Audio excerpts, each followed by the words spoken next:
Imagine this. You have the symbol, and if you focus on the point, it's like a doorway to the other side. And we are the one deciding on what we focus on. So if we don't like to experience the dark side of something, we can find the light bringing us to the other side of it. Good morning and welcome to my weekly Loving Gratitude series. As usual, I am sharing with you what I shared in French. Before we start, I want to share something that I hope speaks to your heart. So, what I teach doesn't come from theory or books alone. It comes from living through the very lessons I share with you.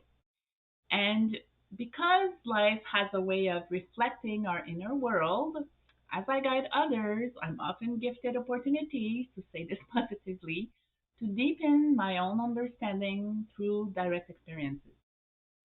So recently, I found myself face to face with an intense lesson on abundance and the illusion of lack. For weeks, while I was preparing the past few weeks' episodes, I experienced scarcity in the most tangible form that you don't wish to anyone. And it challenged me, stretched me, and revealed unconscious beliefs still lingering in my subconscious. But even in the midst of this situation, I understood that it wasn't punishing me. Life wasn't punishing me. It was just an invitation to transcend some very deep old belief and patterns, to anchor myself more deeply in unconditional trust. So, without getting too much into the details, let's say that for some reason there were no new clients. So I had to carefully stretch what I had to the point that the stretching became very thin, to the point where I was not even sure what I was going to eat the next day. I went that far. If money wasn't coming in. So when I chose to shift my perception, which I did suddenly, because I told myself, oh, don't worry, I'm not lacking, I'm cleansing, I'm cleansing my body. So if I'm cleansing, I had enough for a few days. I'm okay. And just because of that, I suddenly was okay to experience whatever life was throwing at me. And I was not fearful for my next few days.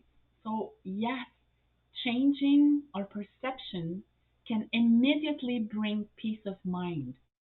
I found myself not feeding my ego based mind and at peace, not because the outer situation changed, not immediately, not even in the next few days, but because I no longer fed the ego's narrative of scarcity trying to control my perceptions. My ego was loud, trying to convince me that I was lacking and it was not making any sense, that I was trapped in my circumstances, trying to figure out what was wrong. So that's what the ego does. But somewhere deep inside, I knew that this experience was an invitation to expand. I needed to know how, though. So, with a lot of inner work, I found deep beliefs and patterns that I still had from being raised and told that as long as you have food, no matter what's happening, everything is okay. It's a huge collective belief. A lot of people think that way. And because I was teaching you about illusions of lack and the infinite inner abundance, of course I had to go through my own paradigms that were still present. That's how my life works. I walk the talk. So this experience beautifully aligned with what I've been sharing about Christ consciousness.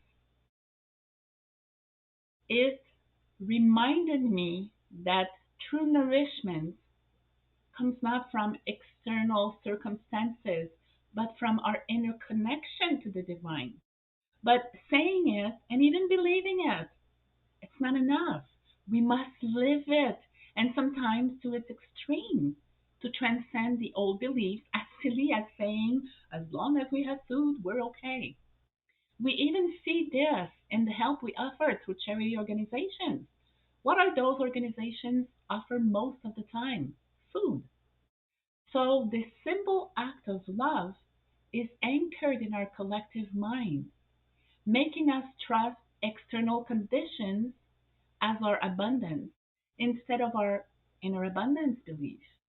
We must help one another, but we must learn to understand our inner abundance, not as a last resort help, but as a constant presence.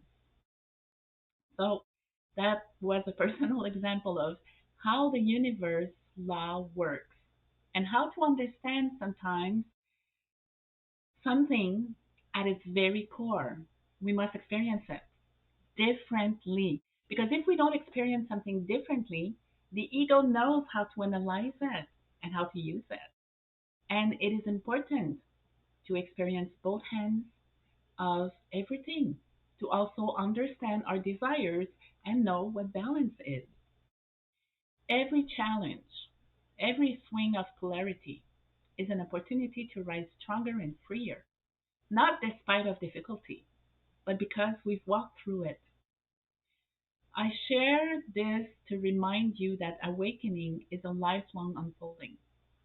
We teach and we learn. And as we release layers and layers and layers of old beliefs, we expand into more of who we truly are. So if life is stretching you right now, trust that it's not a step back.